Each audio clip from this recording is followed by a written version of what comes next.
Now, I guarantee you, as Justin Wilson used to say, that's not how it came out. They didn't say, look, it's Jesus. One of them said, hey, look over yonder, it's Jesus. And Peter and said they were afraid because they thought he was a ghost. And then Jesus says, be not afraid, it is I. And then Peter says one of the dumbest things in the Bible. Lord, if it's you, bid me come. He just got through saying it's me. Why? Because he's human. I'm going to give you something. Really? You going to give it to me? I just told you I'm going to give you something. Okay? So we tried to make the Bible devoid of human emotion when it's not. Joshua, as you read, will go through times in his life when he will become discouraged, disheartened, and it will really take him almost a God kind of pick me up to get back up, because he's not perfect. He's going to make some mistakes. The people of Israel are not perfect. They're going to make some mistakes. So they're going to have to learn in this new land what's going to happen. So that's the reason I believe that God gave them. Now, anybody got any questions on chapter 1 real quick? I'm going to move on because I want to get 1 and 2 tonight if at all possible.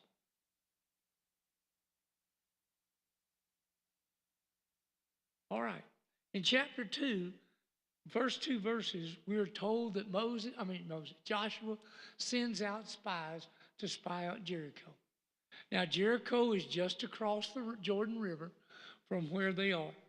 And I want to tell you, if you ever go to the Jordan River, if you go to Jericho, you are never going to be as disappointed as you are if you go to the Jordan River. Now, all my life, I'd heard about the Jordan River. And I envisioned it being something like the Mississippi. And I've crossed the Mississippi, and it's huge, okay? And I'm thinking, man, that's cool.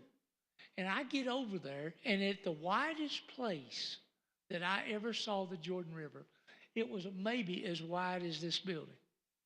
As a matter of fact, the first place that I saw it, it was about as wide as this set of pews right here, and about 3 foot deep.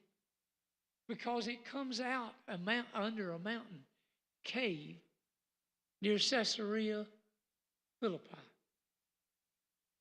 And it comes out of the water runs off Mount Hermon, comes down, goes underground, comes in through that cave and comes out.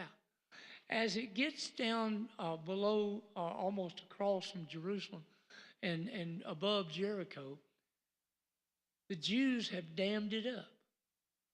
When you cross the river and the bridge into Syria, in a couple of places, it's about as wide as this aisle right here. That's it. I was never so disappointed. But we are told that at this point in time, that the Jordan River is quite a bit wide, and it's flood stage, and it will tell us at flood stage, it is at flood stage, it will be 1/4 of a mile wide. So please don't get in your mind, that this is some insignificant thing because of what it is now. But notice what it says. Joshua the son of Nun secretly sent 2 spies from Shittim with these instructions: go inspect the land and Jericho. And they left and came to the house of a prostitute named Rahab, where they spent the night. The king of Jericho was told about it. Tonight some men from Israel came here to reconnoiter the land. Now, Joshua's going to spy out Jericho. Jericho is, by our standards, not a great big place. Now, I forget exactly how many acres it is. It's probably about 500 feet square. The walls, however, are about 12 to 15 foot thick. And I don't know exactly how the walls I saw from there are not, I don't think the original walls. And I've been twice to Israel. And it's interesting, and I'll go ahead and tell you while it's on my mind. When I was a kid, we used to get coloring pictures to color in class in Sunday school. And there was always the walls of Jericho falling down. And it would show the soldiers on the ground, and it would show the soldiers on the wall, and the wall would be falling down. Okay? If you go there today, the walls are not laying on the ground. You can't go on the site except to go on catwalks. But if you get up on a catwalk and go walk, you will look down on walls that are still together. It is almost as if the earth opened up and those walls just swallowed down into the ground. Now, whether or not that exactly happened like that, I don't know.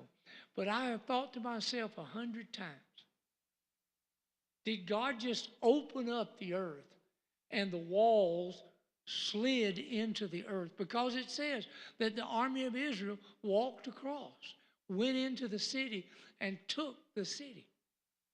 The walls weren't an impediment to them. So I don't know. That when I get to heaven, that's one of those questions I'm going to ask God. Exactly how did those walls come down? Because it was really, really neat. I'm standing there looking, and I look at Drun and I say, look down there at those walls.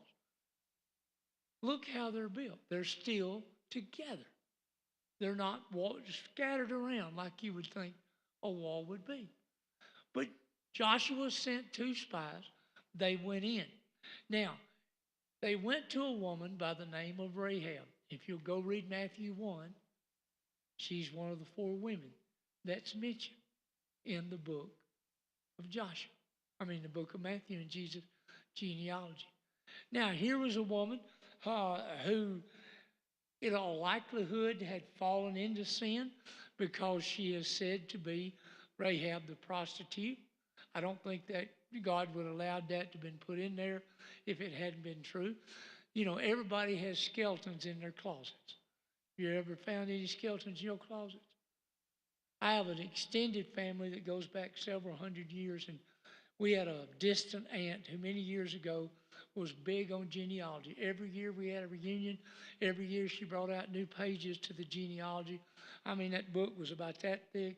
And we heard about this one, we heard about that one, until she got back in the 1640s and 1650s, and she found that one of our great, whatever, how many great back grandmothers was a roadhouse lady in eastern Kentucky. Never again did we hear of the greatness of our family. Everybody's got skeletons, okay? And here's a woman. Next thing we know about her is that she had heard of God. Notice what it says. That when she told the men, let me find the verse right quick.